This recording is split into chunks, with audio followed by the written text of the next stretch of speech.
An opening statement, then open up for questions. Coach? Y'all ready?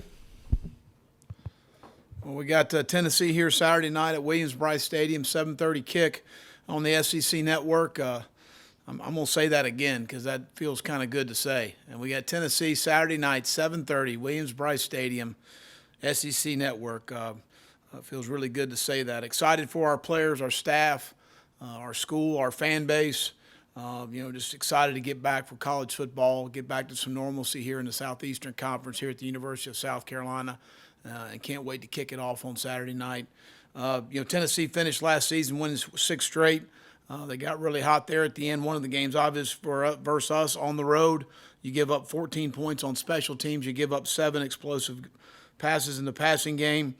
And you get shut out in the second half and you're 3 and out on 4 of 7 possessions, very difficult to win the game. We had the momentum going in at halftime, came off a 75-yard drive right before half.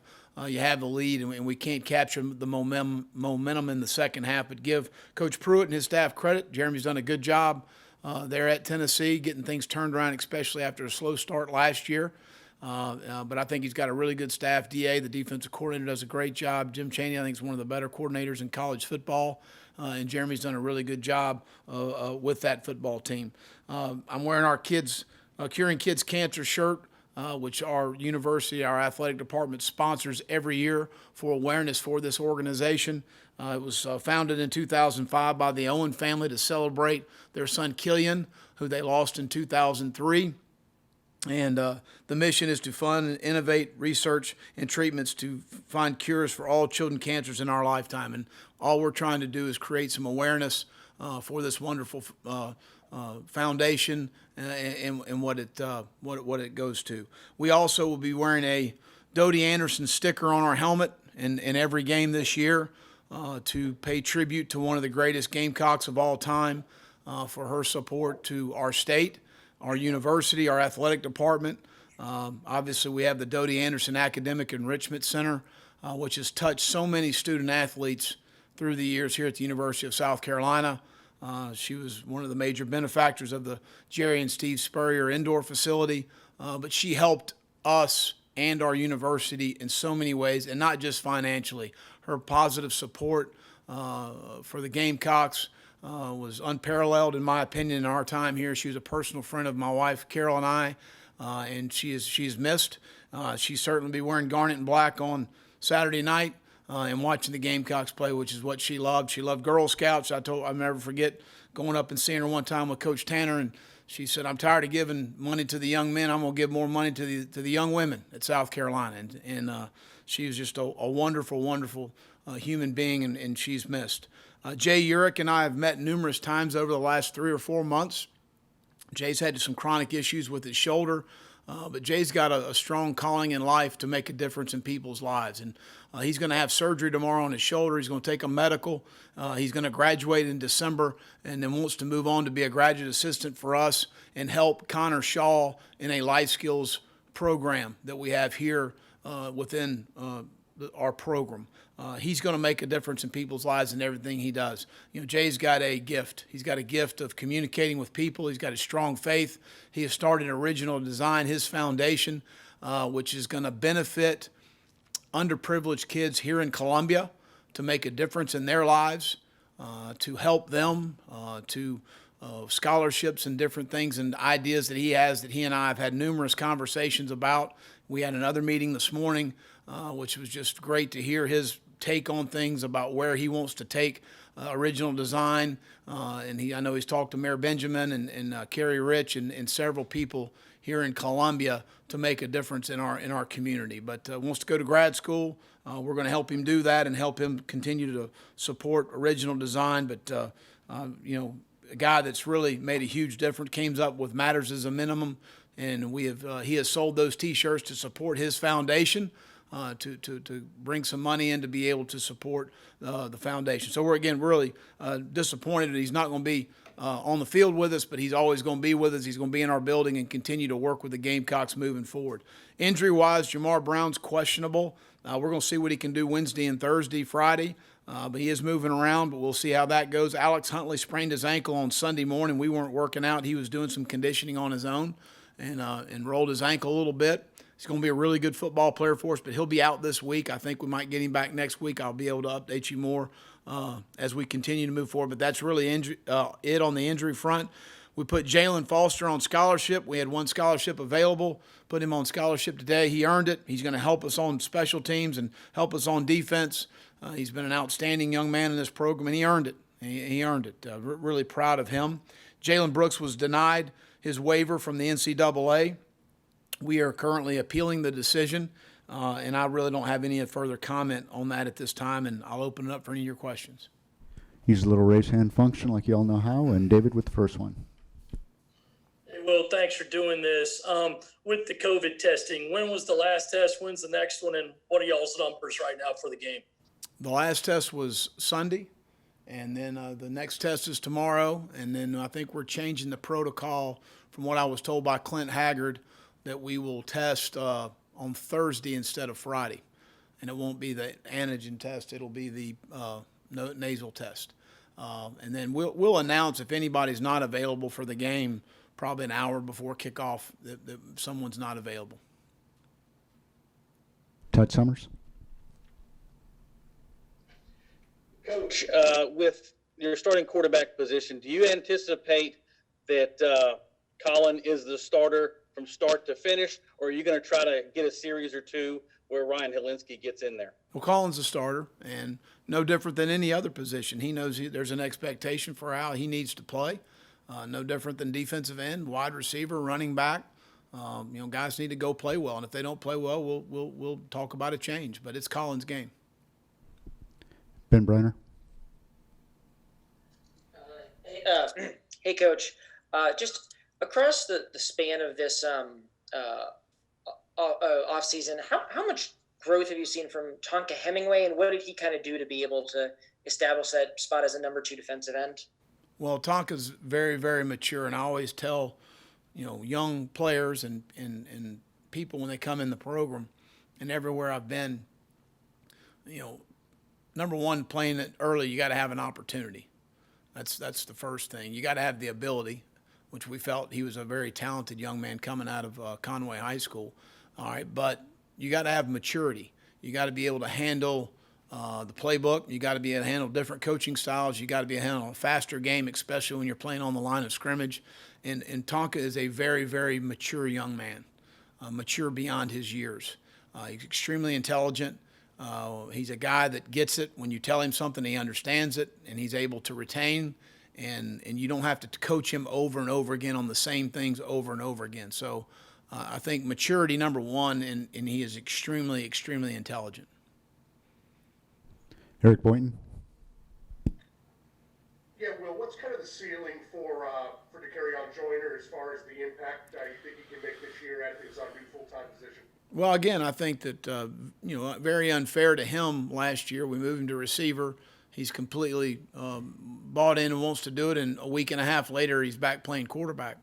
So he didn't have a year. He didn't have a spring practice to go through to learn all of the different nuances of a new position. So there's still some learning going on, which is to be expected. And the great thing about DeCarrion is he's a very competitive, intelligent, smart, and a guy that is a very competitive. And he wants everything to happen right now. And sometimes there's a process that you've got to work through. And what I've been proud of him is to be able to see that process and to continue to work through that process to be a really good player. But we have a high expectation for him. He has a high expectation of himself. Joe Gorcha. Coach, with all the challenges amid the pandemic, I'm curious, with the length of your camp, do you think in some part or some way that maybe benefited this team because of the lack of spring to try to build some continuity offensively as Colin Hill takes over and, again, trying to run that new offense on Saturday night? Well, Joe, I really like the fact to be able to have, 25 practices in 40 days. I think that time off in between practices is great learning, especially putting in a new offense.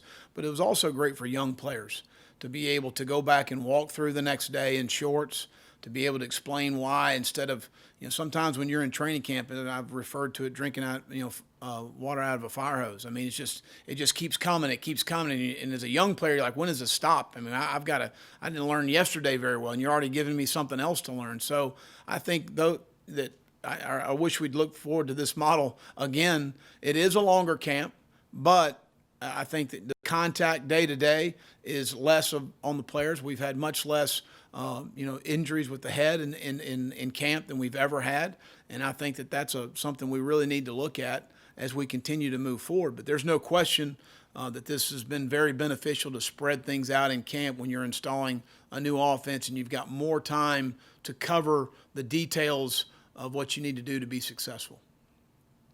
Colin Taylor?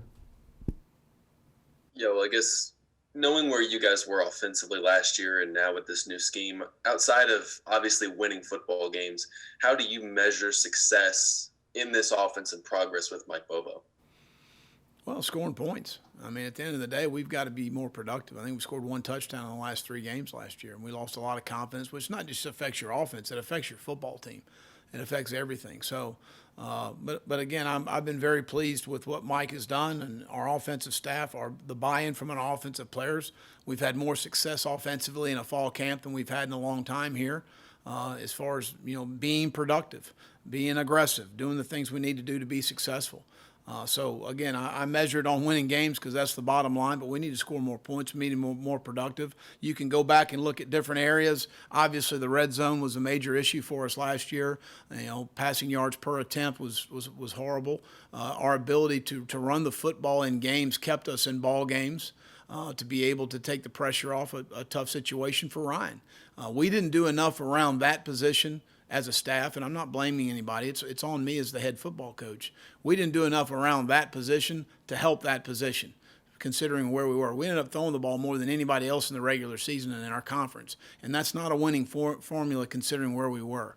But, again, that's on me, no one else. Rick Henry? Rick, how you doing, man? Hey, Will.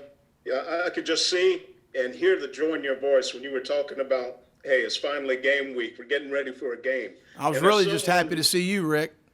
Hey, thanks, Will. It's good to be seen. And, hey, thanks for all your concern and prayers, too. Yeah. Really meant a lot to me. You're a great person. I appreciate you being in our community. What you got?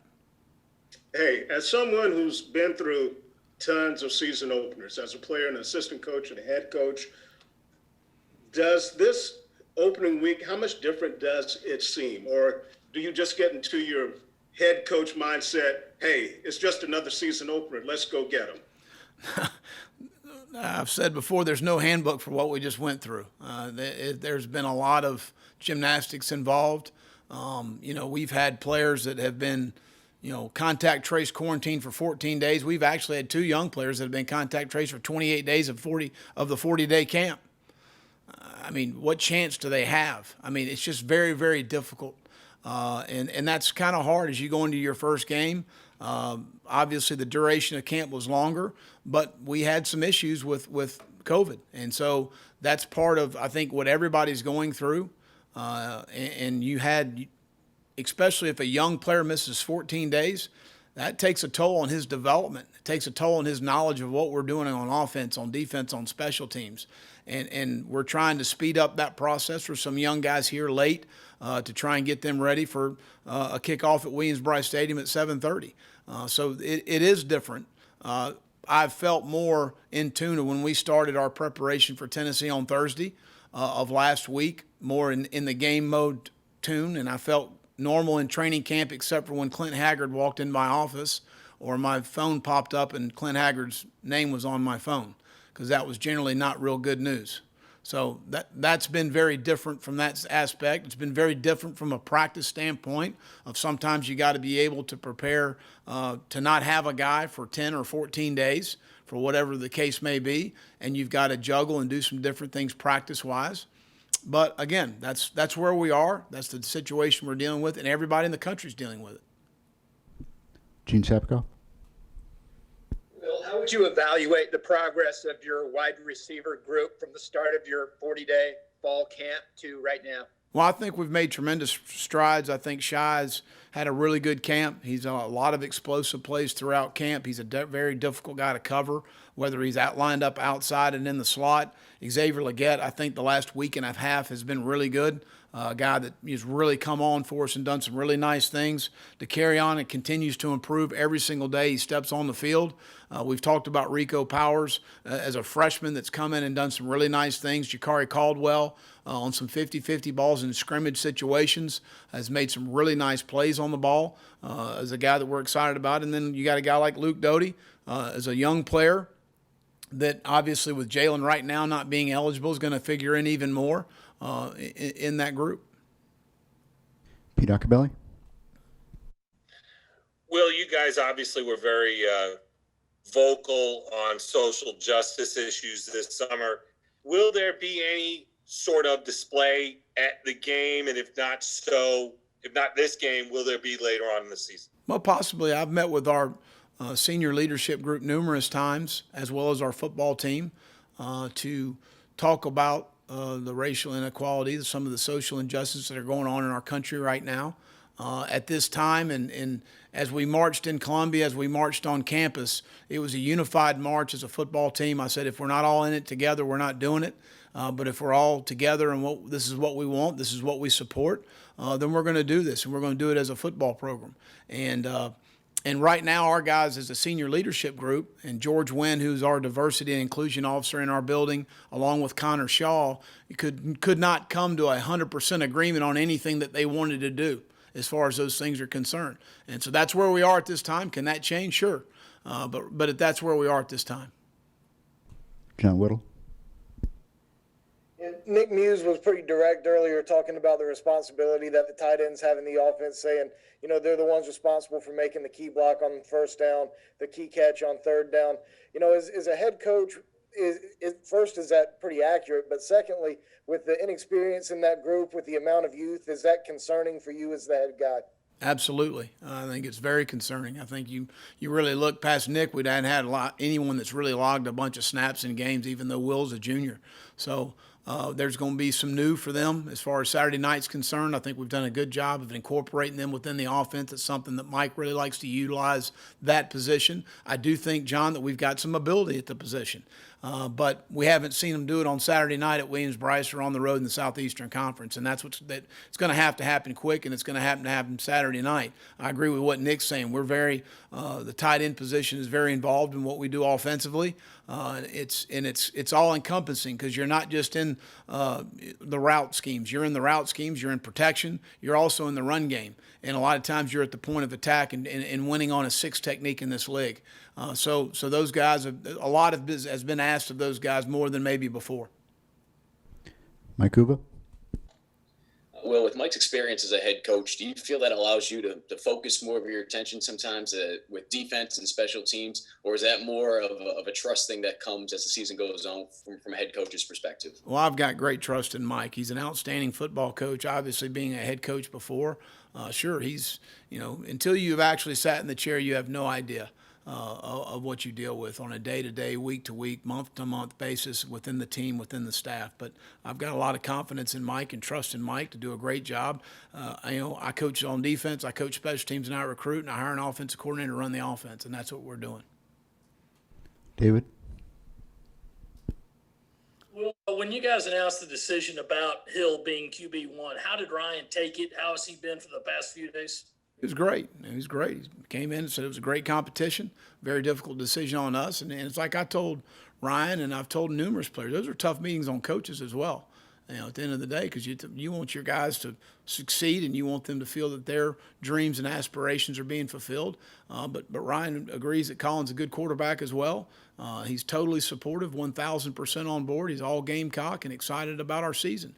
And as I've told him and I've told numerous other guys that aren't at the high-profile position that he's at, it's a long season. We're dealing with a lot of things that we've never dealt with before as far as, what we're heading into. So let's understand, continue to improve and get better. But, the improvement from practice 1 to practice 18, which is after we made the decision for Ryan, the guys come a long way. Mike really talked in terms of fundamentals, footwork, and things, and Ryan has made tremendous strides. And certainly was it an advantage that Colin had played in the offense before? Absolutely. You can't ignore that. That's part of it. But I've been really proud of how Ryan's handled it. No different than how DeCarrion Joyner handled last year. This is what we're going to do, and I'm totally on board for what we need to do to be successful. So you appreciate young men like that because it's a tough deal. Also, will there be any players who missed the game because of disciplinary issues from the offseason, the summer, anything like that? No. Cam Adams, Daily Gamecock. Hey, Coach. You kind of touched on this earlier, but last couple seasons you kind of had the likes of Deebo Samuel and Brian Edwards kind of lead the wide receiver group. Just what are your thoughts on Shai Smith kind of stepping out this year and taking on like a lead role in the wide receiving corps? Well, we'll see how it goes. Offensively, we certainly have a strong belief in Shai's ability. I know I do. I know Coach Bobo does, Coach Cox. I know our offensive staff and our offensive players and Ryan and Colin and our quarterback. So we think Shai's a really good football player and has got a great year sitting in front of him, but we need more guys to continue to step up because when we did get double coverage on Deebo, Brian was able to create some opportunities for himself. And when Brian, was getting doubled, Shai did some nice things and some other guys. You can't have just one guy get featured all the time because defenses will learn to take those things away. So, again, you look at Deebo and Brian are two of the best to ever play here. And certainly Shai's senior year, and I want him to have a special one. Chandler Mack. Hey, Coach, just talk to us a little bit about, you touched on it a little bit earlier, just your excitement about opening weekend and everything like that. But just the fact that you guys are going to be able to play in front of some form of an audience. Talk me about what is it going to be like for you personally to be back in Williams-Brice Stadium and under the Saturday night lights in this case. Well, there's nothing like a Saturday night at Williams-Brice. It will be different, but we had our first scrimmage there. And when we went in during the daytime, when we had our night scrimmage, just something about it. And it's a great environment. It's a great setting for college football for the Southeastern Conference.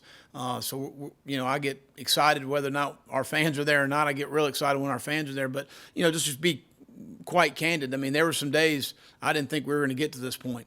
I think, and I think we would all agree with that. We were concerned whether this was going to happen or not. And I applaud, Commissioner Sankey and the leadership of our league, the leadership of our university, President Caslin, Coach Tanner, to push this forward. To number one, know that it's the safest thing for the student athletes, but it's getting back to some normalcy in our life, and I'm just glad we're playing college football. Phil Kornblut. Hey, Will. You had to face Steve Spurrier as a head coach and I guess maybe as a defensive coordinator, so you know what it was like to kind of prepare for an offensive mind like him. Can you compare, or how would you compare Mike Bobo in terms of a play caller, a game organizer, and running an offense during a game from your days as a defensive coordinator facing a guy like Spurrier? Well, I think that there's some similarities. I think, I don't need to tell you what we're doing offensively, but I think just philosophically, and I know Jeremy's worked with Mike before, so it's nothing that I'm going to say that's going to be any different than what he probably already believes. But I think that both are very aggressive, as far as vertically challenging you down the field. They're going to take some shots to get people off of you. Both want to stay balanced. Everybody talked about Coach Spurrier.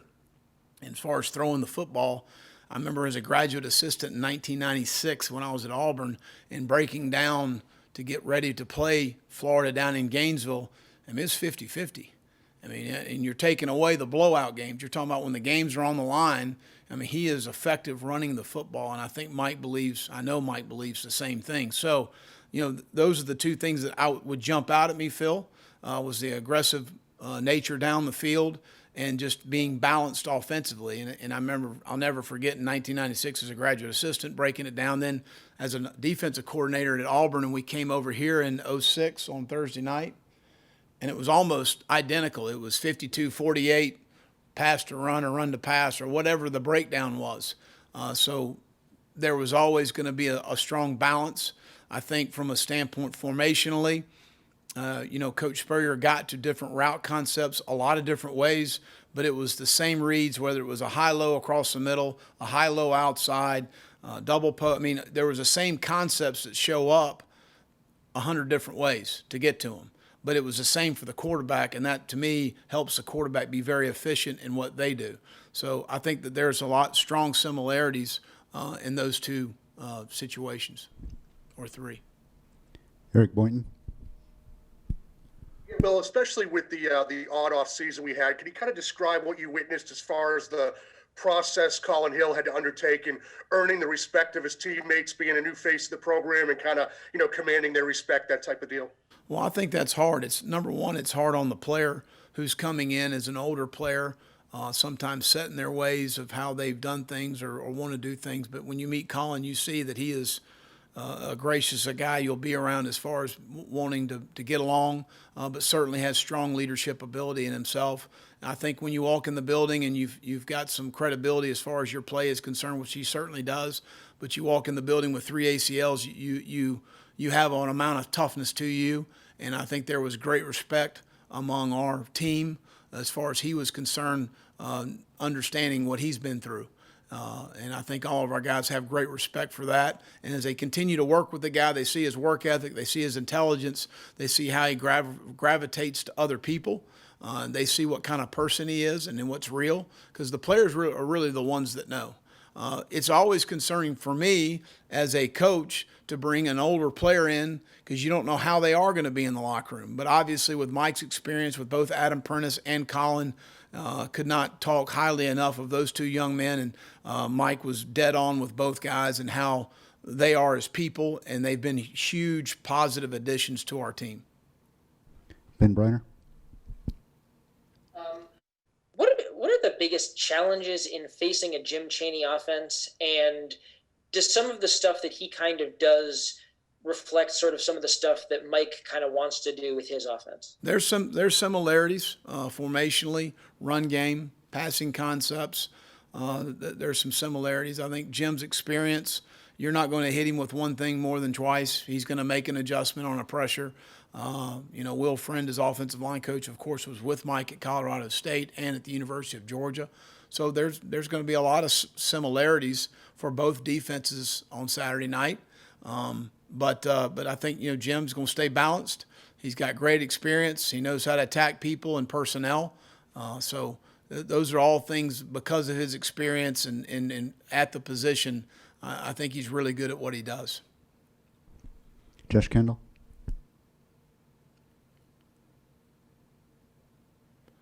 Has the SEC's You muted yourself, which is great for everybody other than you. Go ahead. Try again, Josh. I said that my understanding was that the SEC was going to have one group take over all the testing once the season began. Has that happened yet? Yes, they had a dry run last week. So does that make you feel better about everybody being on the same page and following the protocols the same way? I mean, as far as testing, yeah. Colin Taylor. Well, I think you have 16 or so freshmen on the 2 deep. I think 16 more sophomores. Do you feel like having this extended training camp where you're able to kind of get guys, go slower with guys, do you feel like that really helped their development and being able to kind of get on the 2 deep? Oh, and there's no question because of being able to practice. Really, if you look at it, most days we had a practice, we had an off day. It was like spring ball almost. You're able to go through, watch the tape, slow it down for the player, and I think it was much more beneficial for young guys, number one. Number two, I think we have a very talented freshman class. And you see these guys walk in the door. There's some guys that are extremely talented. They're going to be really good football players here at South Carolina. So that's a flip side of that as well, that there are some guys that are ready to contribute. You look at most of the sophomores they've played. So there's a lot of guys that maybe don't have the experience as seniors are concerned, but as young players they've played. But there's no question the duration of camp was very beneficial for a young player. Gino. Well, what's the deal with the NCAA with Brooks? I mean, could you win that appeal and he's playing at some point this season, or what's up with that? Well, I mean, we're going to appeal, and I really don't have any other comment at this time. Hale? Hale, what do you got going with your hair, man? I mean, do we? I'm trying to go with the Colin Hill look eventually. Hell, you got a ways to go. I'll be honest with you. It's got a mind of its own, like I said. I promise you. But getting back to the quarterback situation, with Jay going down and y'all being at 3, and last year, we saw how things can spiral, and this year with the virus on top of that, I can't imagine you guys are talking about DeCarrion getting back there at some point, or have you guys had any? No, we're repping 3 guys right now, and Luke's still a quarterback. I mean, he's going to play receiver. That's something that we felt like, from a depth standpoint, from an ability standpoint, to have him on the field because he's a really good athlete. He runs extremely well to help our team. But he's still a quarterback, and so we're still kind of working in that manner. David? Well, just how confident does it make you guys in that middle linebacker spot where a guy like Ernest can miss, 3 weeks with that appendix, then come back and still be considered that starter? Well, he's a really good player. He's very experienced, very smart. He's very talented, but he runs the defense extremely well. But, it really helped Damani Staley. I mean, Damani's a guy that handled the Mike position, and we function it well with him playing Mike. So we feel really comfortable with 3 guys inside with Ernest, Damani, and Sherrod, who's played well for us and has had a good camp, that those 3 guys we can play winning football with. And you're not going to make it through with 2. And you certainly probably are going to have a hard time with 3. We got to continue. Mo Kaba needs to continue to come on. Spencer Eason-Riddle is a guy that's played Mike for us and been productive. He can be the backup with Brad there at the Sam position. But we got to continue to bring those guys along. Hopefully going to get Rosendo back on the field within a week or 2. That'll help us. But we feel good where we are there. And that was a huge benefit for Damani. Mike Uba? Well, now that it is game week, I know we've talked about this a couple times, but how many guys will you dress this week? Are they going to have to dress at the other locker room? Is there enough room? And, some of the pregame stuff, I know in terms of a coach, you like being able to have routine.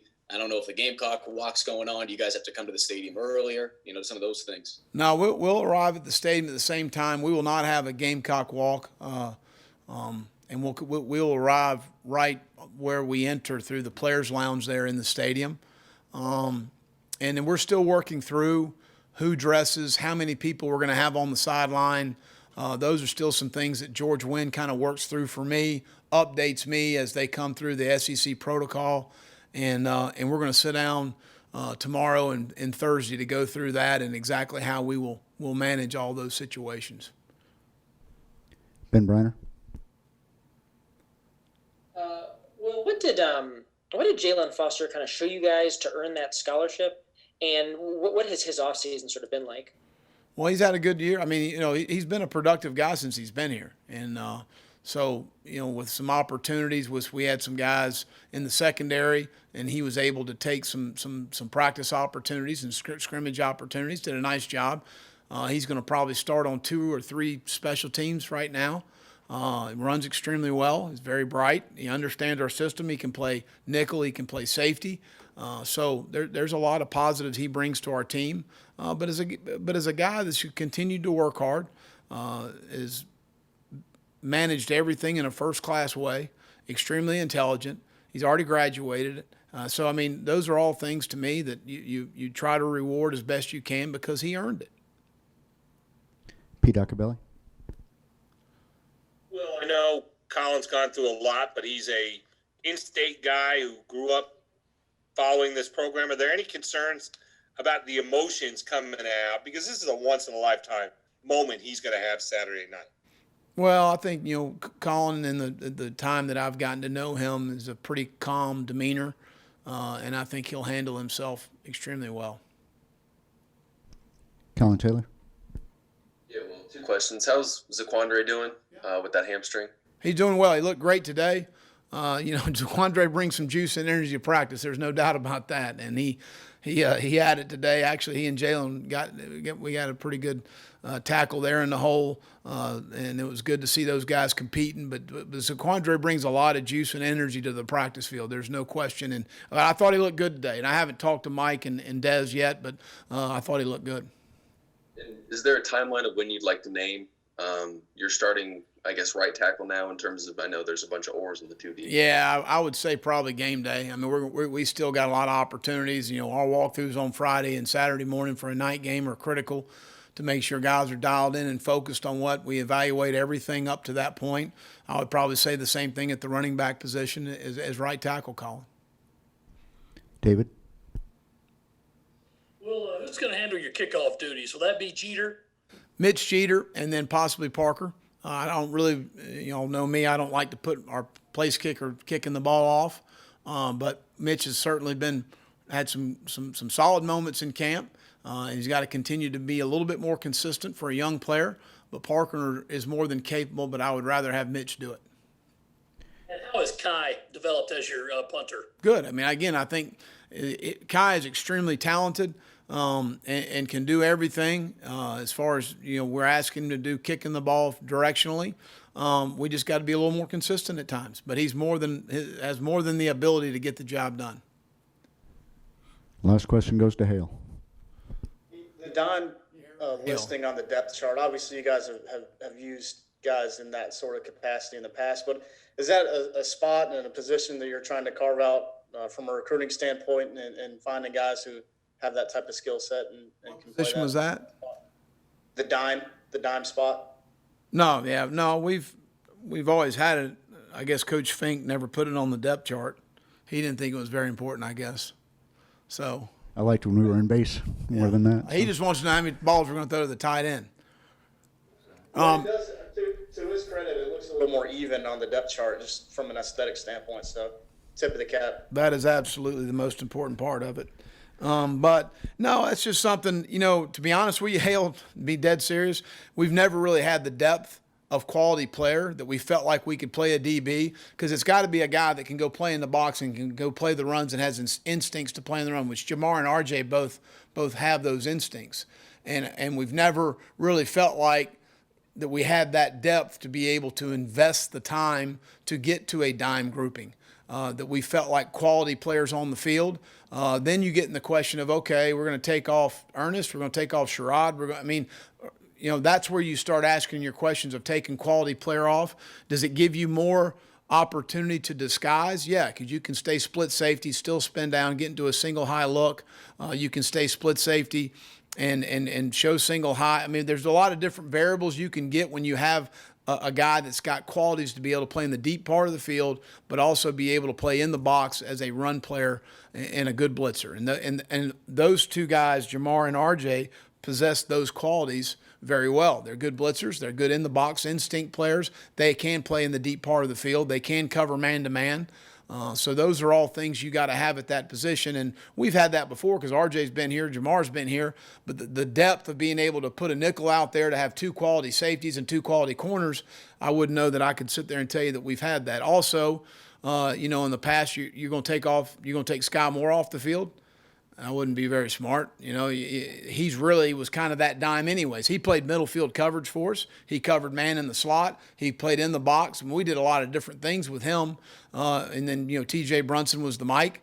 So we didn't want to, disrupt those guys as well. So to me, is that 6 DB better than your second linebacker? And those are the questions we get into, as far as that position is concerned. Anything else for Coach? Seeing none, we will wrap it up. Appreciate it, Coach. Y'all have a great day.